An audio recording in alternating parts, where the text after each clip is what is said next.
From Tally to Cali, It's time to wake up. Wake up! Wake up! WarChant.com is your ultimate Seminole sports source. And this is Wake Up War Chant, presented by Zaxby's Now here's WarChant.com's Aslan Hajavandi and Corey Clark.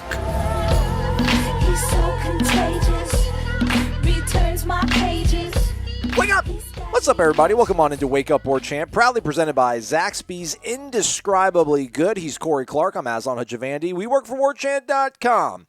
Use the promo code WarChant30.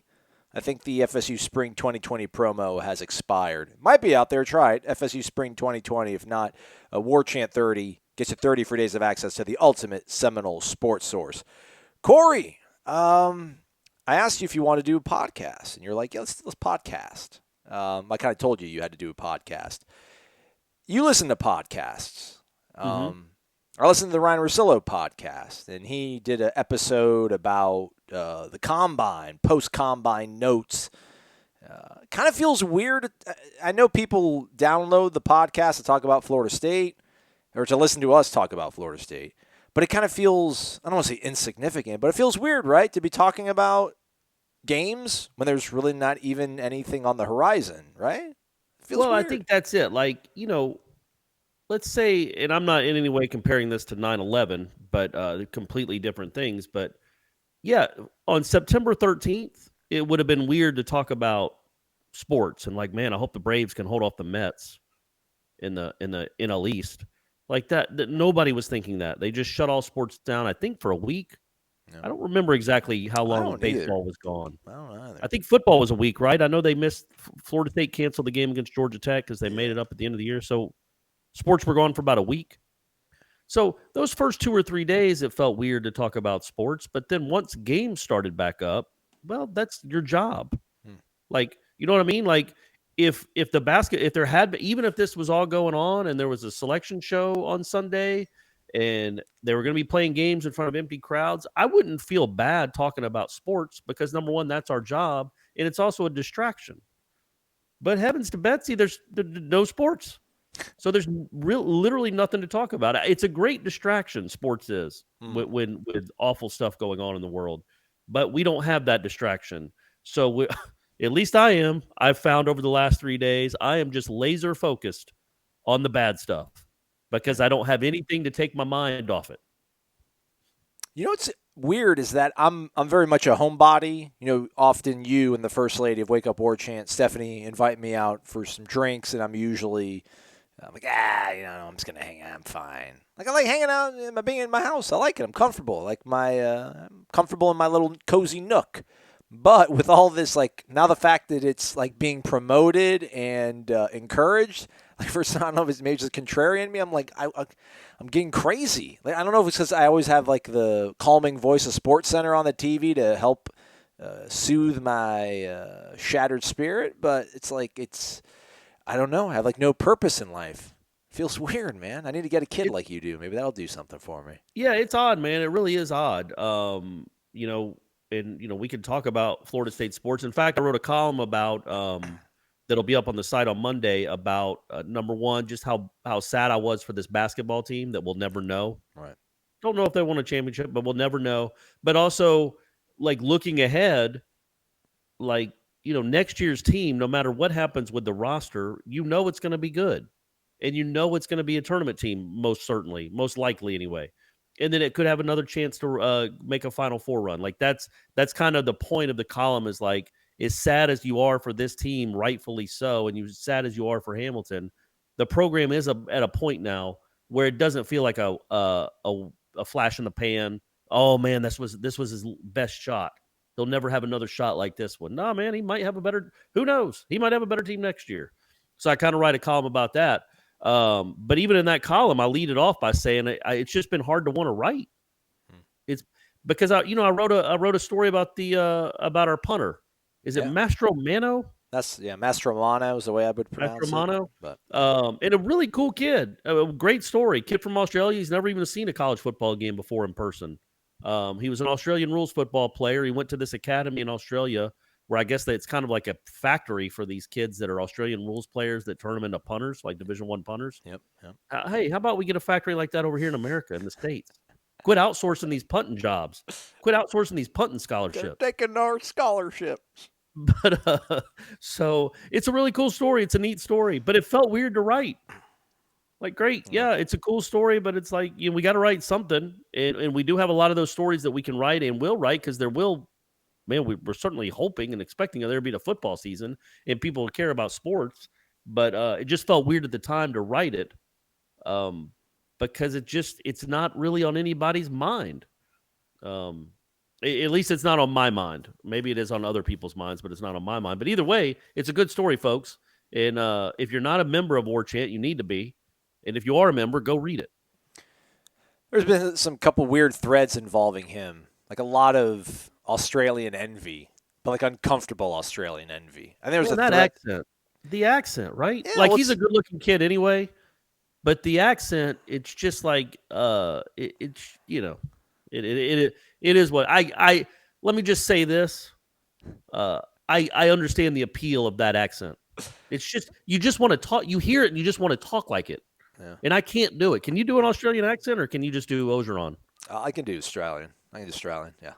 Drink some Fosters. You can do the Perth. word. Can you do anything else? Yeah, Vic from Perth here. Yeah, Master Romano is a good guy. He could kick the heck out of the ball. Like Bollocks, back there would get a Fosters after practice, and just the way he would play, we go fight some roos afterwards too. But yeah, Master Romano in Tallahassee, I think, was it Tri-Delts? I think the Tri-Delts are the girls, the blondes that really like Alex. He'll do all right. Okay. He'll be all right. That's good, buddy. You've got a gift for that. What's the deal there? I don't know. How about my guy, though, Ed Orgeron, trying to keep the world safe? What's up, everybody? Just let everybody know we got to take the coronavirus seriously. Make sure you cover your cough. I mean, it's great. He is the spokesman we need in these troubled times. I didn't see. Did he tweet about it or something? Oh, no. Like, I don't know if it was Louisiana State or Baton Rouge or who, but like some medical announcement, they had him filming. He's like, I'm Ed Orgeron, and he's like talking about, we're all on the same team, and teams that, to be successful, you need to know how to do the playbook, and this is the playbook for fighting coronavirus. And he's like, wash your hands, cover your cough.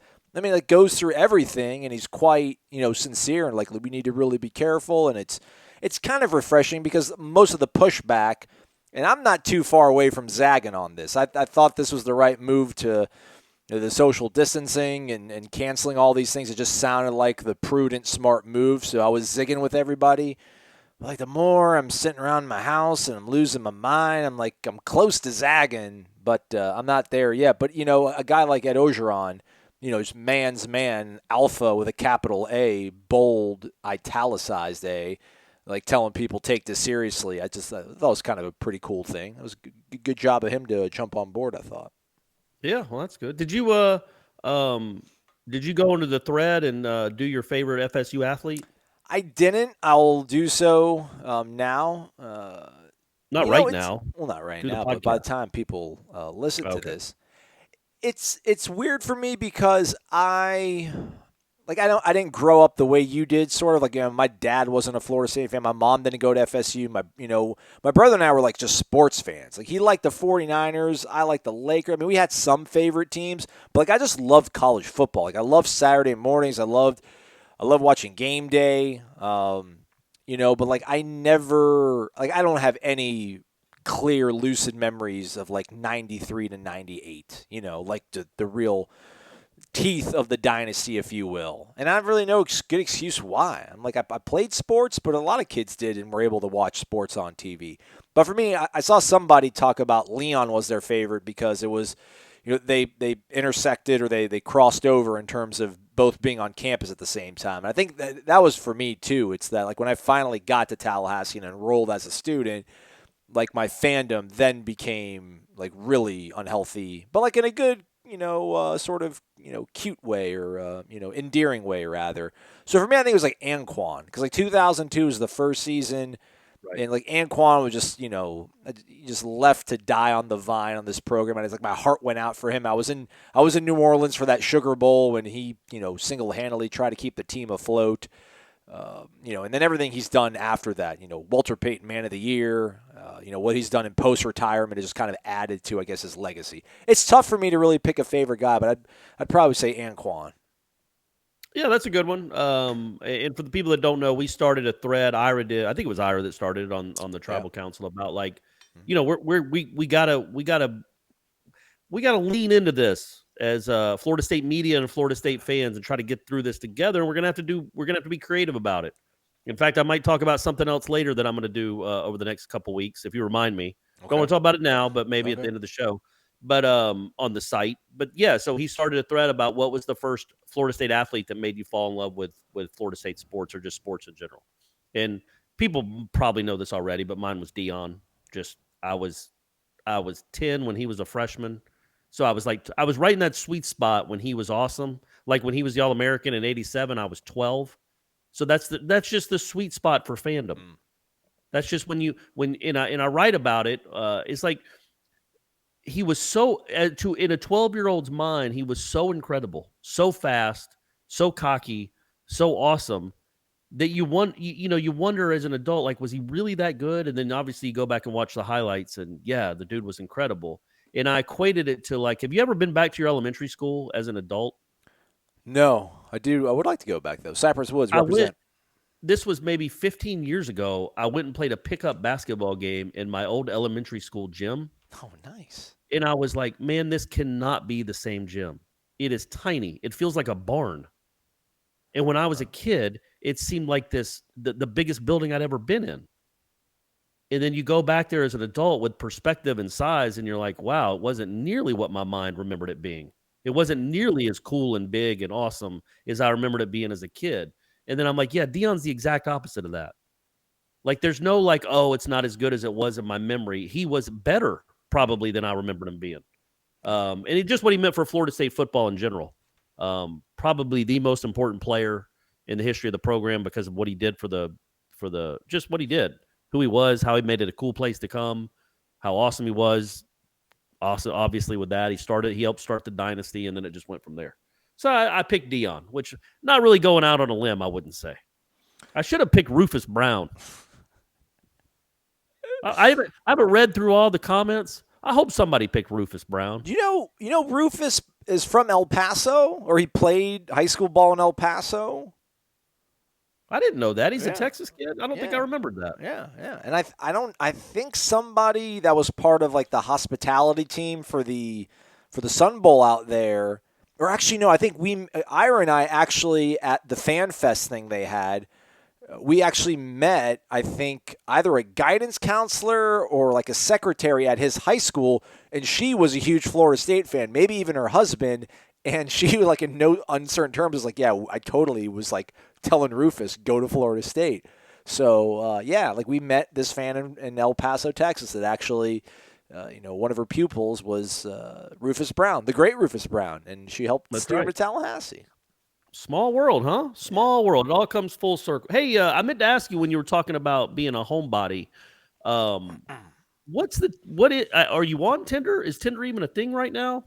It is. It's weird though. Like, so I matched with this one girl and one woman. I need to stop calling women girls. Yeah, I do. I have a problem with that too. I shouldn't feel. I mean, I don't know. Like, my mom's a woman. That's my problem with calling Stephanie my girlfriend. It just seems so adolescent. Yeah. Well, you usually give me grief about calling her the lady friend. You're like, you shouldn't call your girlfriend your lady friend, Aslan.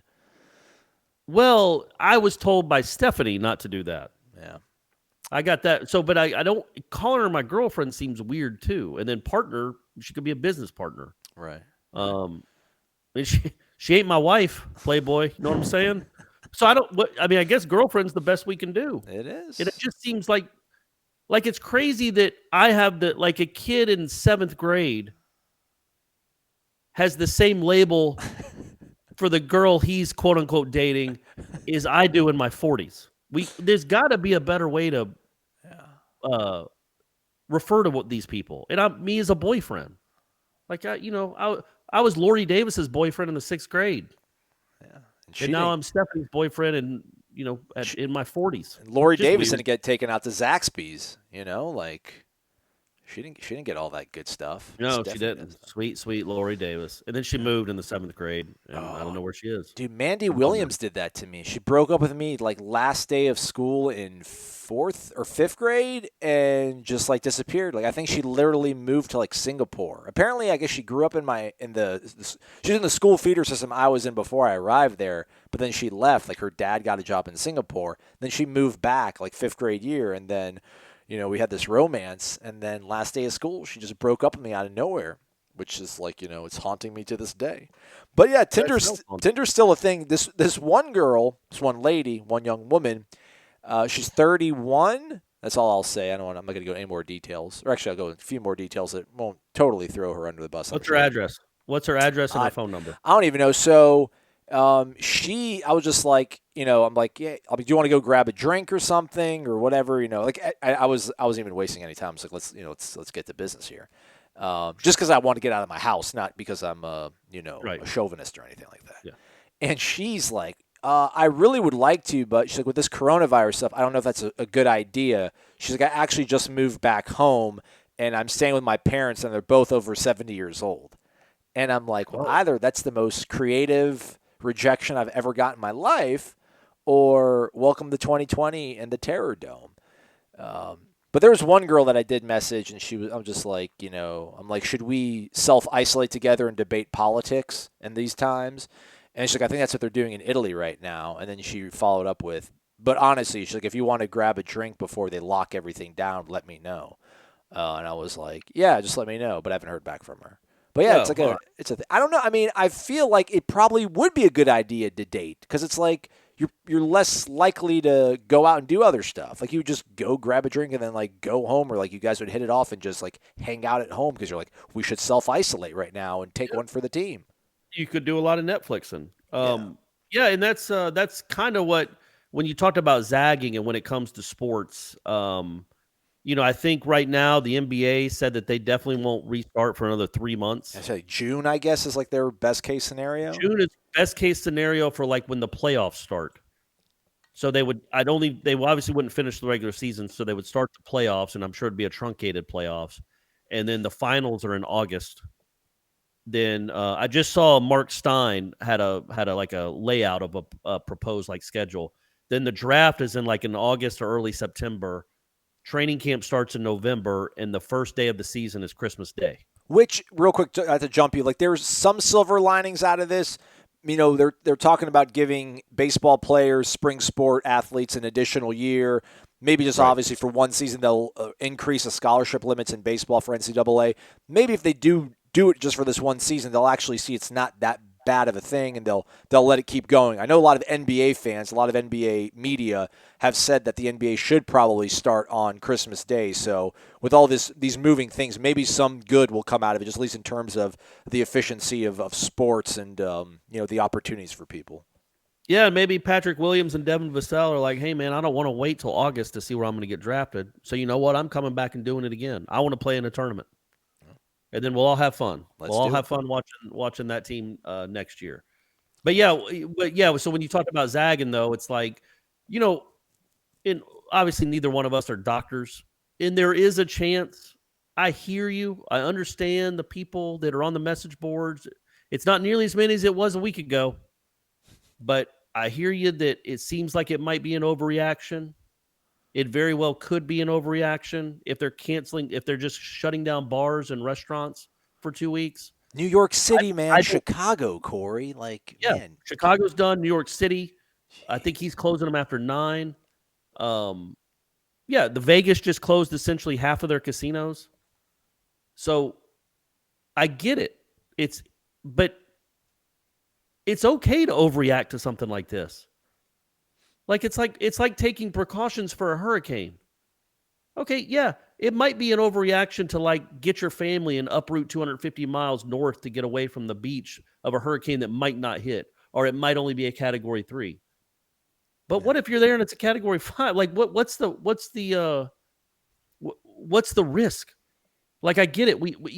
I understand that our way of life is being compromised, incredibly altered for a long time, but I feel like it's worth it if what the doctors, and I know you guys on social media, I know you all have your PhDs. I know you're in the labs testing all this stuff every day, and you know what a hoax is and what isn't. I understand. But if every single doctor that is on record talking about this disease is, right, we're in real danger. And the quicker we do this, the better it will be for the country. Yeah. And even if they're full of baloney, oh, well, you spent 2 weeks or 3 weeks at home with your family, hopefully not coughing on each other. But it's for the better good of the country. I think that's and it was really gross to see some of the pictures from like spring break or like New Orleans, or I just saw like Nashville. There was a picture of a downtown bar just jam-packed in Nashville. Disney World. Oh, that's what I just saw on Twitter. Disney World is packed for a fireworks display on Sunday night, tonight. So you again, I said it last time, you can rightly wonder, like, okay, they can't have 10 guys playing in a basketball game with nobody else in the crowd. No. But 20,000 sweaty, children-infested folks can be rubbing elbows with each other and breathing on each other and hacking lungs on each other in Orlando. But, that's why it doesn't seem to be any real consistency. But I think that day is coming, and I think we're going to be on a lockdown, pretty much a lockdown pretty soon. It's just crazy, man. Yeah. And so with that in mind, folks, obviously we're not going to have sports, Florida State sports to talk about a ton. So we want ideas, don't we, Aslan? Can't people like tweet us or go to the message board and give us ideas of what to talk about? I already told Brady he's on deck. All right. We can do a Brady segment. We can do a Stephanie segment. I'll do a Shanna segment. Okay. We can do segments of like, I can talk about, raising Brady with Shanna and what a great ex-husband I am. And then obviously with Stephanie, I can talk about what a great boyfriend I am. There you go. So, and then you could talk about, I don't know, you could have your parents on, or your brother, or you can have one of the guys that was in the fight in South Bend with you on. Oh, that wouldn't be a bad idea. Yeah, maybe I'm going to really crank up the dating app scene and see what I can bring back for us in terms of content. Take it for the team. Yeah, the only thing I want to zag on, and then I'll pivot to something sports related, Florida State related, promise. So the CDC came out and recommended, so it's not an edict, but they recommended, the Center for Disease Control, that for the next 8 weeks, which is 2 months, that there be no public gathering of 50 or more people. And then on CNN, I know, I watched the debate. We'll talk about the debate in a little bit here. Bernie versus Biden. It's a good one. No, Classic. we won't. But can I interject real quick? Certainly. I haven't watched a debate, and I don't know the last time I watched a debate. I think it might have been Biden Palin. Like, it's been a long time. Maybe some of Obama and Romney. Okay. But that's the first debate I've watched. I watched like 45 minutes of it. Yeah. And then I was like, all right, they're just going to bicker back and forth. I guess that's what debates are. But I was like, you know what? At least this feels like a competition. Yeah, that's right. At least I'm getting my competition Jones out. Like, at least I get this. Oh, that's a good point. Yeah. Ooh, that's a good counter. That's a good. Hey, I see what they're doing here. That's a good volley. That's a good return. At least I saw some competition, Aslan. Yeah. That was good to see on television. Anyway, go ahead. Sorry. So, 2 months of no public gatherings of 50 or more people, which is like, can I go to the grocery store? Am I going to be able to go to the gym? And then on CNN, Sanjay Gupta says that like social distancing is a really great theory. Obviously, it's an effective theory. It works, but it loses its teeth. Its effectiveness is diminished when 1% of the population, has it. And so that would be like 300,000 because we're like a nation of about 300 million people. Let's round it up to 400,000. But there's a story out there from a doctor from Johns Hopkins who's like, so the whole thing is a lot of people like, look at the numbers. The numbers aren't that big of a deal. There's only like 1,500 cases or something like that. And then this doctor from Johns Hopkins says that, the numbers are wrong because there's not enough tests. So we haven't had enough, tests to really get everybody to get an accurate number. And they surmise that there's anywhere between like 50,000 to 400,000 cases right now, or like infected people. Well, if we're already up to 400,000 people, Like, we're at 1% of our population. So, like, is a social distancing thing now, like, too little too late? But, again, I don't know. I mean, I'm bored. That's not a good reason to put people in harm's way. I realize that. So Brady had a baseball tournament this weekend. And it didn't happen. They played it. Damn right they played it. It played. And so I felt there was and this I think is going around this country a lot. And look, folks, well, again, we'll let Aslan bring back to Florida State sports. But just a spoiler alert, not a lot happened over the weekend. But so going to Bradys Tournament, number one, it's outdoors.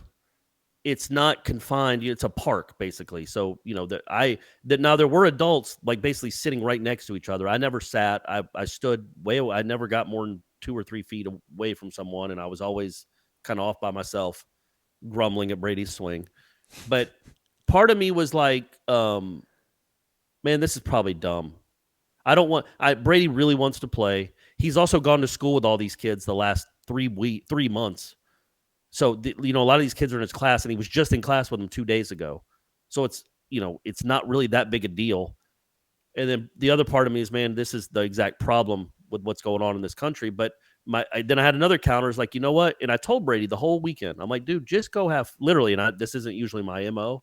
I'm like, dude, just go have fun and swing hard and enjoy it, because I don't know if you'll get to play in another competitive game this year. You know what I mean? Like, you really might not. No, you're right, man. I'm So not laughing go at enjoy that. it. I'm not laughing at the reality. I'm just laughing at, play the game the right way, Dad, Corey Clark. Like, just Yeah, you know what I mean? Like, hey, play every game like it's your last. Yeah. Take every swing like it's your last. And with him, literally, it might be. And so I was just like, man, enjoy it. Have fun. Go out there and have fun and just play hard and swing hard and hope you hit it and all that.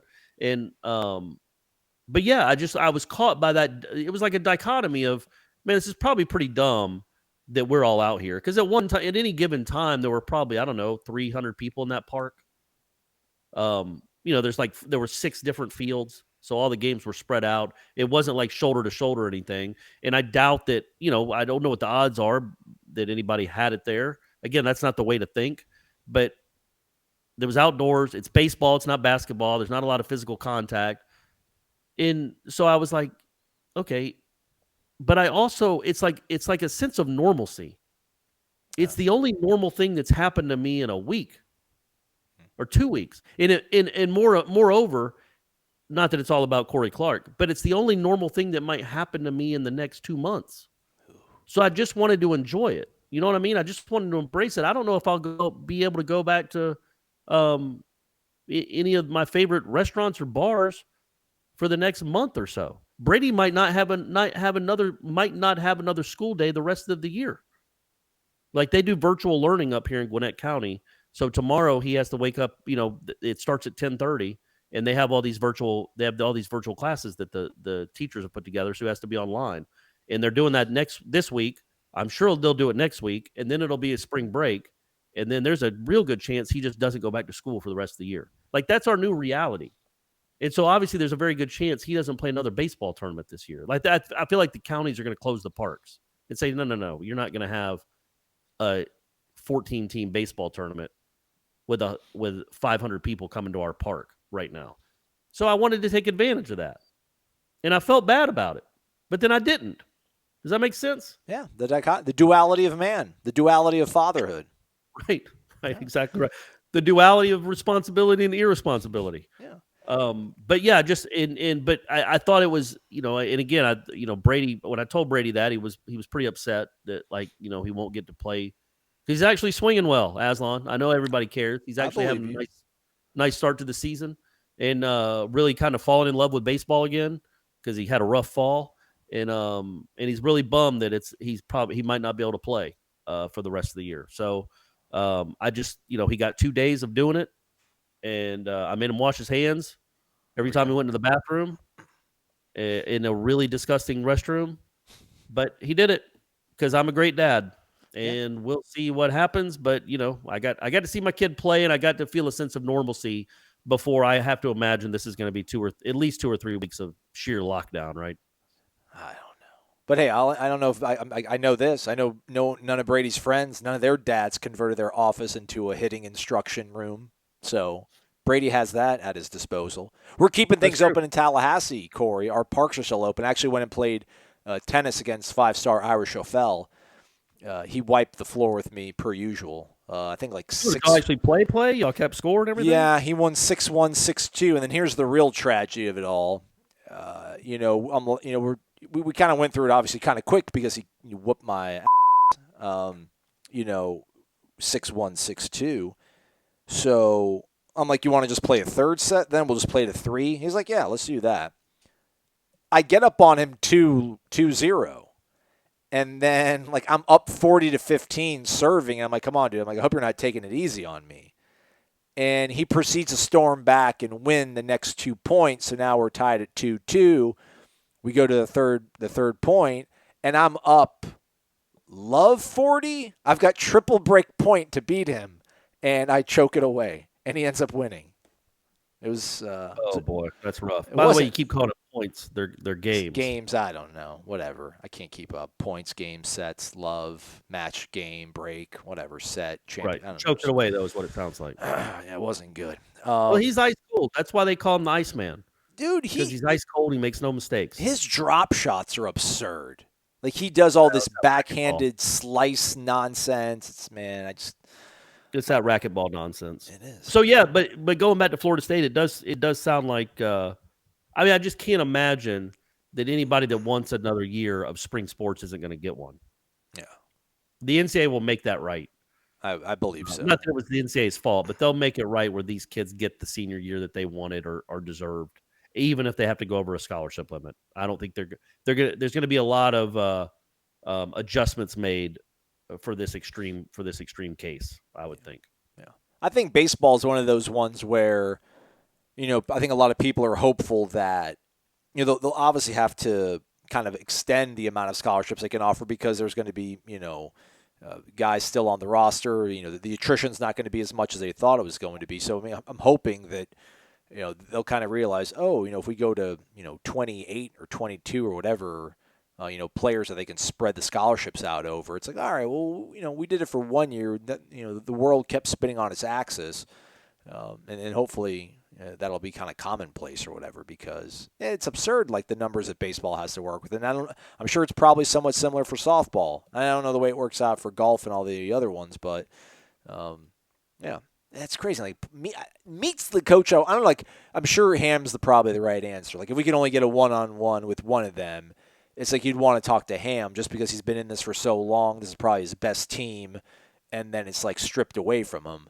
But for me, I just feel like Meat. I wish I could have like been there when he got the news. Like who told him? Like did he get a call? Did he get a text? Was there rock paper scissors on who had to text him? Because I love how just authentic he is and how much of a competitor he is. I can't imagine him getting the news and just being like, "Well, damn, saw that coming." All right. No, I think it was. I talked to him for a little bit on Friday, and I think it was he rightly devastated. Not that it was a bad decision. he didn't. Just that it's it's such a tough one, man. And I think. There's a chance that all these baseball coaches are holding out hope that things look a lot different a month from now, and maybe they can salvage something. I don't know. But that's probably at this point, it just doesn't seem like that's the way this train is going down the tracks. Yeah, that's going to happen. So, I think I would imagine most everybody found out when the ACC released their statement. I don't know that the ACC, maybe they did. I have no way of knowing. But I don't know that the ACC told Coburn, hey, we're going to make this announcement in 35 minutes. Try to send out a mass text to your coaches or a mass email. I don't know. Like if he saw it on his phone, did he see it on Twitter? Did somebody text him yo, coach? Oh yeah, no, I don't know. That's the kind of thing. I know he said it was as you can imagine, it was a really hard. Because at this point there had been talk about it, but it was just rumors. The NCAA hadn't come out and said one way or the other like they were looking into it, like they have now about getting seniors eligibility. So he's like, he was talking about Just the devastation that some of these kids wondering if they're ever going to get to play another baseball game again. And like we talked about last week, like CJ Van Eyck is never going to pitch for Florida State again. Like that's it. I mean, I can't imagine. I mean, maybe he'll come back. It's going to be weird though. You know how the juniors have leverage, right?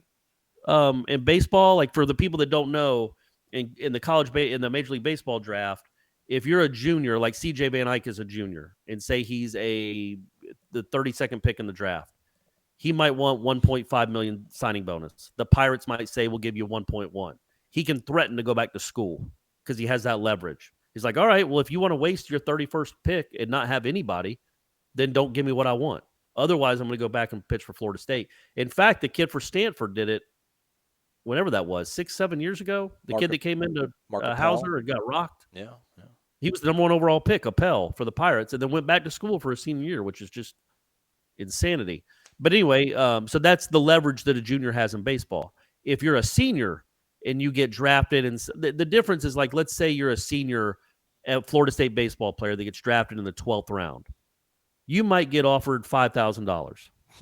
If you're a junior that can threaten to go back to school, they might give you $120,000 because they know when you're a senior, you have no leverage. What are you going to do? Go play independent ball?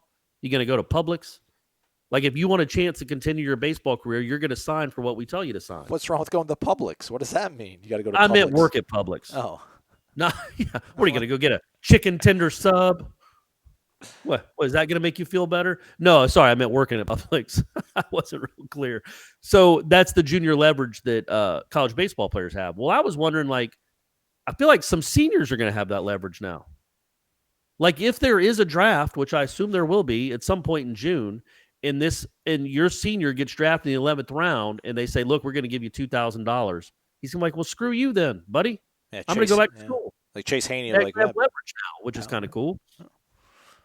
Well, hopefully, man. Hopefully. All righty, Corey, I had 2 topics, but I'll save one so we have something to talk about for maybe tomorrow's show. We'll still do Renegade Express. You folks, I'm sure, have questions. They don't maybe even be sports related because, we only saw 3 practices. One of the practices, though, has somewhat gone a little bit viral. There's a clip that a high school football coach, I think, took at the practice from, I think it was Thursday. I think it was the last one because they were in pads. Yeah, they were tackling. And, a Florida State fan, it got on my radar because a Florida State fan posted it on War Chant, on the Tribal Council, on the War Chant, which, by the way, there's a roundtable, great article, feature, content item for your viewing pleasure. That's all football. Nuts and bolts. Check it out. Ira, Gene, Corey, myself, talking shop. There's one of those topics we'll talk about tomorrow, you and I probably, or later on the week we can go a little longer on. But anyhow, so this tackling drill, the fan posted, he's like, I don't know about you guys, but I'm sick of getting laughed at from the way we were under Willie. He's like, and we're at it again. And I'm like, what are you talking about? He posts the link. This high school coach literally, I don't know if he's even a high school coach, but he runs a website or some sort of instructive coaches resource online and actually use that tweet in a story about, look at this, what a great drill this is. So I'm like, first off, this guy, no one's making fun of this drill. He's actually promoting it and saying that it's a good idea in terms of working on angle tackles. Well, I don't know if he got his signals crossed up or if I got my signals crossed up, but a player in the ACC, a kid from Georgia Tech, actually retweeted the clip and was SMHing or whatever, shaking his head, or he was making fun of it. And I think he said pathetic. I think he tweeted pathetic. Is that what he did? I thought he did, yeah. And then it was good to see, one of the first replies was actually from a Florida State player being like, and who are you? I think it was Amari Gaynor. So now there's this whole big debate about whether or not Florida State's being coached properly because kids were slipping on dewy grass at, 9:13 in the morning. And it's great just to see, I guess, Florida State fans are, rallying around their coaching staff this early. You figure maybe a little bit of a bruised, defeated fan base, but I thought it was pretty good. And then there was, 2 players I know for sure scholarship players that like jumped in there to kind of be like, who are you? I thought it was a nice little competition, if you will, online, a little keyboard warrior going on. It's crazy to me that, like, what is this kid doing? Like, why is a Georgia Tech kid commenting on that? I don't think he was obviously he wasn't commenting on the drill. He was commenting on I guess Emmett Rice slipping. And that is one thing that we've talked about. It is dewy out there, man. Yeah. You see a lot of slipping at 9:15 in the morning. Mm-hmm. You don't see a lot of slipping at 4 in the afternoon on dewy grass. Hey, just the point I'm trying to make. But anyway, that's why we got to make all these turf fields. But yeah, like it was just bizarre that he would feel the need to comment on that. And then, of course, so the football players start going back and forth with them, and it's like, man, I get that Florida State's down. I understand it. But you're Georgia Tech, buddy. You are Georgia Tech. Well, there's Georgia Tech fans in there like, you guys lost the last 2 times you've been in Bobby Dodd. Sit down. See you in 2022. It's like, what? Like, Georgia Tech fans are coming at us? Mike Norvell, fix this. Fix this, man. Right. Fix this now. But the best part was one of the players, I can't remember who it was. I don't have it up right now. The Georgia Tech kid, I think his name is Coleman. No, Tariq Carpenter. His name is the guy that tweeted. There you go. That tweeted for Georgia Tech, yeah. He retweeted the drill and said pathetic. And then one of the players was like, LOL, who are you? Yeah. And then a couple other Florida State. Amari Gaynor. Yeah. Was it Amari? Yeah, and so they started chiming in. And then somebody posted a video clip of this kid and saying, this is who he is.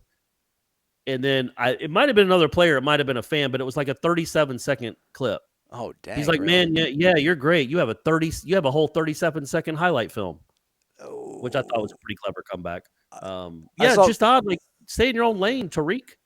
A Florida State fan was like, because, Mari Gaynor's like, LOL, who are you? Jay Sean Corbin says, Mari, you're funny.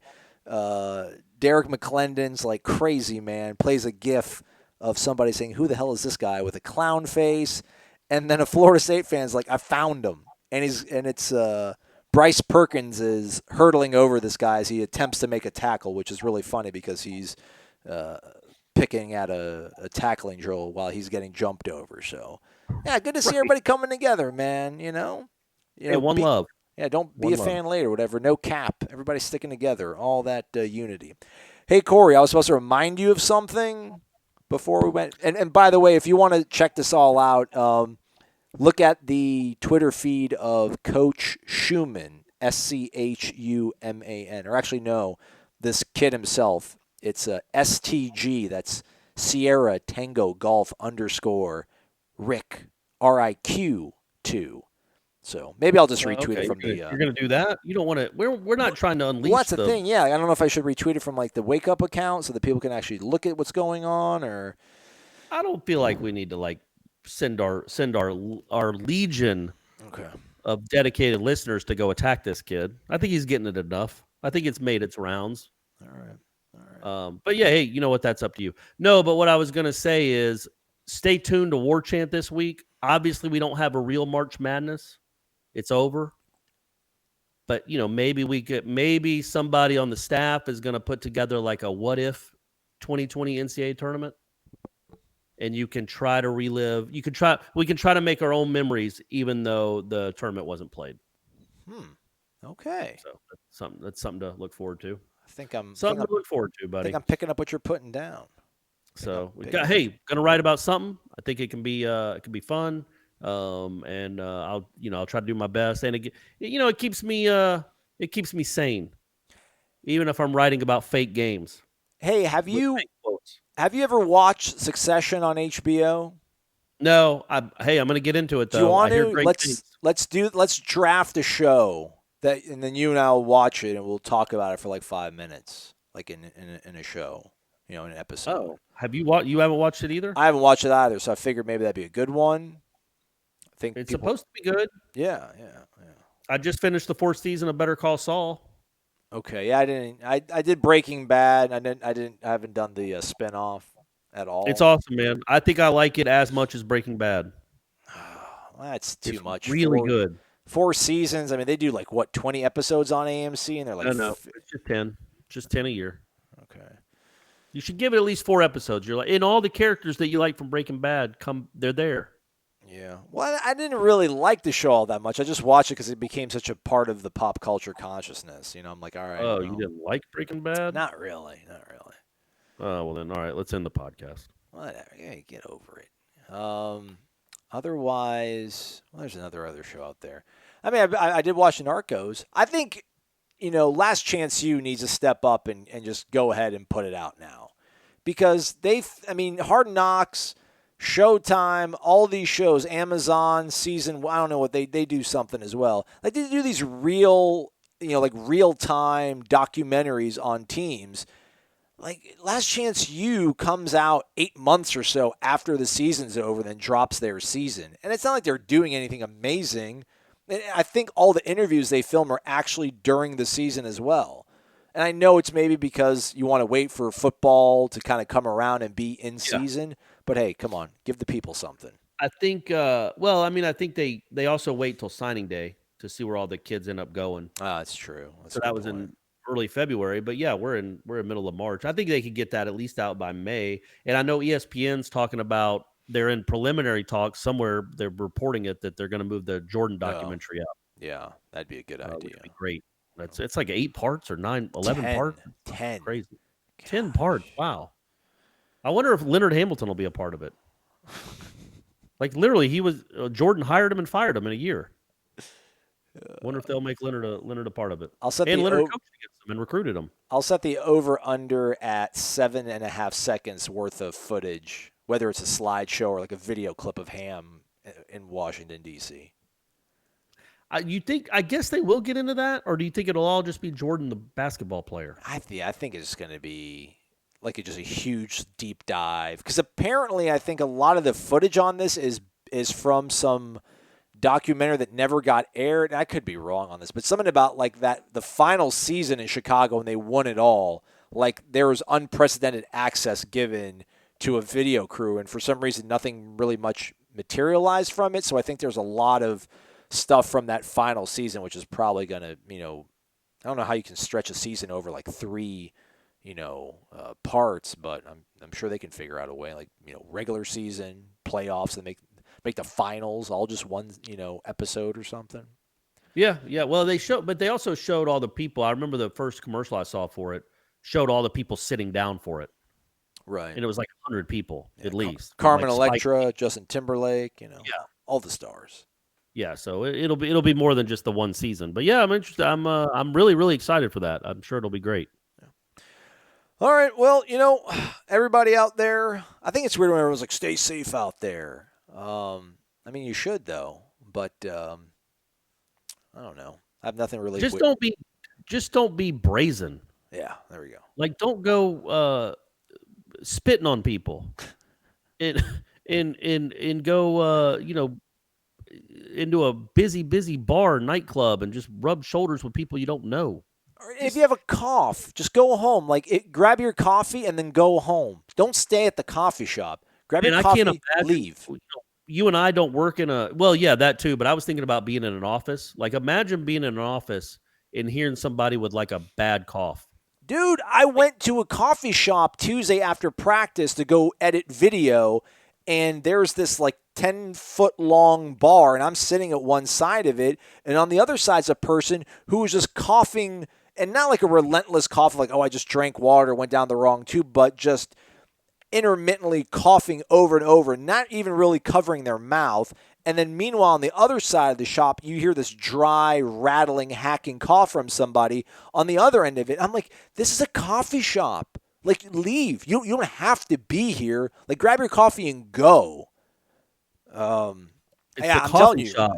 It's a coffee shop, not a coughing shop. Sorry. If you're on Twitter and you're in Tallahassee and there's somebody in a public place that's coughing and you want me to shame them for you, tweet at me. Give me like 10 minutes. I'll probably show up. As long as it's after 11 in the morning.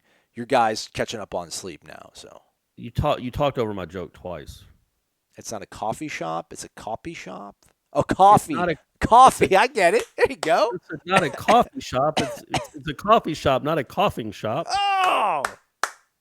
Thank you, everyone. Sorry. Thank you, Tallahassee. Thank you, Florida State fans. Thank you, podcast listeners. This is Corey Clark signing off. Good night. Some call them lunchtime lifesavers. Others call them the most perfect sandwiches to ever exist. At Zaxby's, we just call them our signature fan favorites. The Southern TLC filet sandwich has hand-breaded chicken with fresh tomato and crisp lettuce. The famous Kickin' Chicken sandwich features spicy tongue torch and Cool Ranch sauces. And for a limited time, fried pickles are back. 2 classic sandwiches and a legendary appetizer. 3 more reasons you're gonna get a kick out of Zaxby's.